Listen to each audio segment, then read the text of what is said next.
Sawadee Cup from Isan.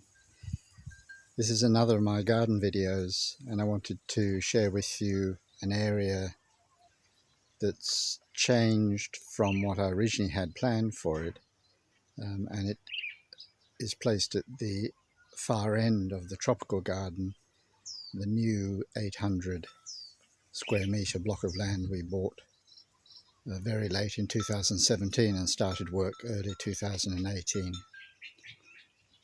As you walk into the area, the central feature is this ong, or Isan water pot.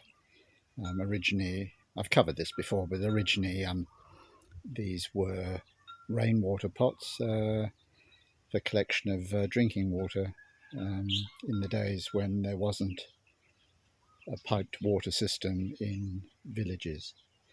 These days a lot of them stand empty, but they make, and you can pick them up for almost free, and they make beautiful features like this one. I was originally going to paint it, but the coloration on it, the patina, is just beautiful, and it would be a crime to cover it up. Years of sitting around in the open, lovely. This area, originally, you'll see from the photo I've posted on my Facebook group, Gardening in Isan, that this area was like this whole garden, a total blank. And what we started out doing was building two mounds, crescent-shaped mounds, that actually stand behind that pot you see there. And you'll see from the photo that we planted both those mounds up with bougainvilleas. And from the photo you can see, you get a clear view of the house, or the roof of the house in the background, while now everything's grown up. This is 5 years later. This is 3 years later. Everything's grown up to, you wouldn't know there was a house there. I wanted to make a few comments of, I hope, use for gardeners in Thailand. Firstly, bougainvilleas. I've never grown bougainvilleas back in Australia, or probably did maybe, but in pots. So I never realised what a big plant they are. So if you look at the photo, you will see that we did the typical amateur thing, or I did, and that is you want to fill in space. So you buy lots of plants when in fact longer term you don't need to. So I don't know how many plants there are on that photo, maybe 10 of them, 10 or 12. I mean, you could have got away with probably about 4. So this area is overplanted with bougainvilleas. You don't need to buy lots of them. They grow, I mean, they grow absolutely massive over time if you let them. These are constantly cut back to keep under control, so they would have taken over that whole area if Gun hadn't kept chopping them back to size. Flowering this time of year, cool season, or coming out of cool season, but they're at their best this time of year. And then if you look in the background, this is our old land, which is now 5 years old. We have another bougainvillea on top of a trellis, which is outside our bedroom, and you can see the red flowers there. Yeah, so don't go overboard with bougainvilleas when you're buying. You really don't need to if you're a little bit patient, and they're quick growing. So yeah, so there's that. The other thing I wanted to mention was this hedge. I wanted this area to be totally separate from the rest of the garden, so that you actually came through a gateway or several gateways, and it was like a surprise. So we planted up this hedge, and it's almost there. Give it another year, it'll be 100%. What I've done, and these aren't ready yet, but what I've done is cut like little windows in the hedge and put pots there. They will eventually become more formed, or the hedge will, around the pots, to make it look more like a window through the hedge. It's just to try and give the hedge a bit more interest rather than just a blank space. And I think they're going to work well. You can get an idea of how they're going to look now, but they're still they're probably 12 months off being finished. Just have to shape them some more. My original intention, I said at the beginning, this area had changed from what I had planned. I originally wanted this area to be pretty well just like a gravelled area, a bit sort of Chinese, sort of very simple and open, in contrast to the rest of the gardens. Yeah, my darling Gun, you can't hold her back. So my sort of idea of open, empty spaces has been filled in beautifully, I have to say, with plants.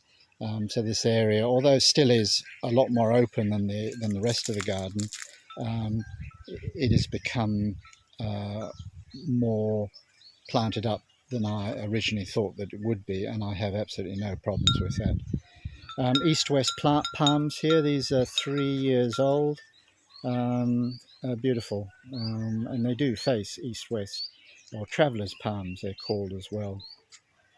A lovely pot we managed to buy. If you see feature pots like this, buy them, because, or an Isan, buy them, because they're very hard to find good quality, characterful garden pots. This is copper leaf, and you can tell why it's called copper leaf. Beautiful plant, grows 2 meters high or more, so you have to keep it under control. This is an old Isan wooden fishing boat that I bought early on, and we've made it into a feature. We paid 500 baht for it and 1,000 baht to move it. They're bloody heavy. And it's made a lovely feature to this side of the garden. So this is the other bougainvillea mound. You wouldn't know there's a mound there. And I guess that's the other point I can make. I sort of thought, building a mound to have the bougainvillea up high to sort of create this sort of wall of bougainvillea. Once again, bougainvilleas are so huge left to their own that you don't need to build a mound to get them higher. They'll do that all by themselves. And then you've got the other doorway, so you sort of walk through this area, and then you've got the other doorway which takes you out to this area, which I'm going to cover in a separate video. Yeah, so this area, I like everything in the garden. This area has worked out better than I ever thought possible. I'm just so delighted with it. Has real character, colour, and features. And then this looks back to the video, this looks back to the area that I covered in a video last time, which is our main sort of seating area. So yet another archway through, which frames the big pot that's sitting behind me. And you can see another water pot in the far distance. And in between the two is our outside seating area under that pergola with the flame tree, the flame vine, the orange vine. You can see the flowers there. And I just wanted to quickly, well, we go this way. I wanted just to show you the mound, because the mound actually has worked out in this area. There are paths everywhere here.